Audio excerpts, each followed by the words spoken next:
Mobile میں قرآن پڑھنا عجیب عقلیں ماری گئی ہیں. اسی میں ننگی فلمیں، اسی میں ننگی تصویریں، اسی میں قرآن. سوچیے تو صحیح آپ کہاں سے یہ بدعت چلی ہے، کہاں سے یہ حرکت شروع کی ہے. اپنے باپ کی تصویر آپ کہاں میں نہیں رکھ سکتے. آپ کا باپ ہے، اللہ کے ہم اس کا مقام ہے، آج کا بھی مقام ہے. آپ برا سمجھتے ہیں کہ باپ کی تصویر قرآن میں لگائی جائے. آپ اتنی ننگی گندی تصویروں میں قرآن رکھے ہوئے ہیں.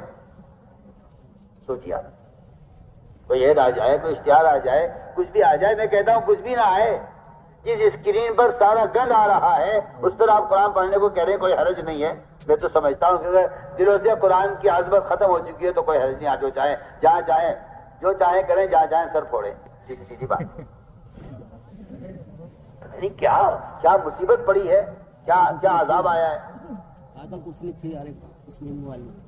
ارے آپ قرآن لے کے بیٹھے ہوئے ہیں بس میں، ٹرین میں، ہر مسلمان دیکھ رہا ہے قرآن پڑھ رہے ہیں. آپ کا قرآن پڑھنا سب کے لیے قرآن کی عملی دعوت بن رہا ہے. آپ مسجد موبائل لے کے بیٹھے ہوئے قرآن پڑھ رہے ہیں، لوگ کہہ رہے ہیں دیکھو مسجد موبائل لے کے بیٹھا ہوا ہے.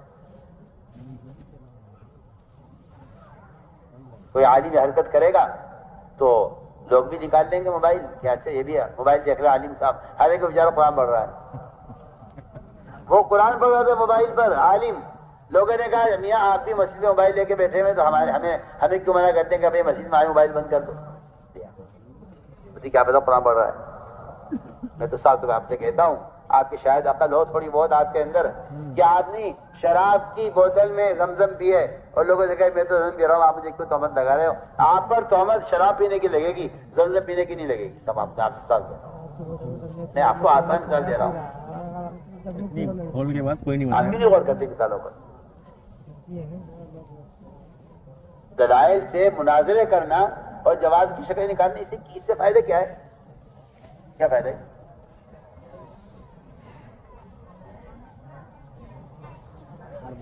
میں بہت تاکید سے کہہ رہا ہوں، آپ ٹرین میں ہو یا بس میں ہو، آپ سفر میں ہو یا گھر میں ہو، آپ قرآن کھول کر دیکھ کر پڑھیے. اس کے علاوہ اور کوئی طریقہ قرآن کی تلاوت کا نہیں ہے. قادسیہ کی جنگ میں صحابہ نے قرآن ساتھ رکھا ہوا تھا میدان قتال میں، اللہ نے قرآن کی وجہ سے مدد کی ہے. آج آپ یہ فلمیں لے کر اور گندے تصویریں لے کر آپ پھر رہے ہیں کہ ہاں یہ ہمارے ساتھ قرآن ہے، اب تو ڈوب مرنے کی بات ہے.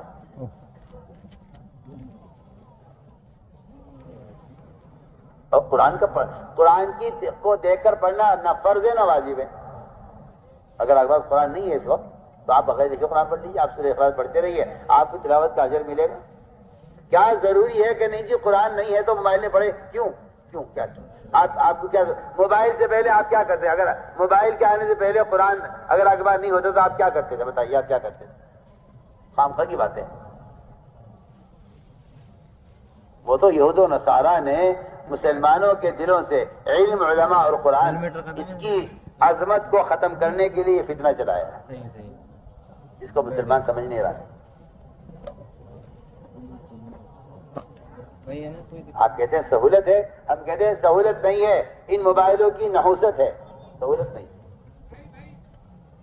اللہ نے ہر چیز کے لیے برتن بنایا ہے. یہ ہاتھ کھانے کے لیے ہے، یہ ہاتھ استنجے کے لیے ہے. ہاتھ اللہ نے تقسیم کر انگلیاں تقسیم کر دی ہیں.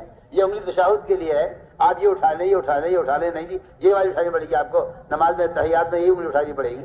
ہم کہتے ہیں بالکل اسی طرح اللہ تعالیٰ نے قرآن کو بھی متعین کر دیا ہے کہ قرآن کو قرآن میں دیکھ کر پڑھو. قرآن پڑھنے کا طریقہ یہ ہے.